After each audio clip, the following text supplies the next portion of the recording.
কারবালায় যাইতে পারলাম না, কারবালায়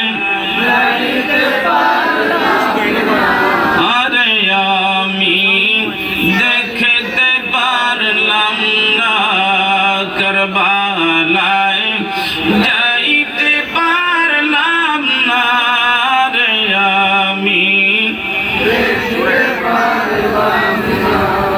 একবার বলেন ইয়া রাসূলুল্লাহ, আওয়াজ করে বলেন না ইয়া হাবিবাল্লাহ।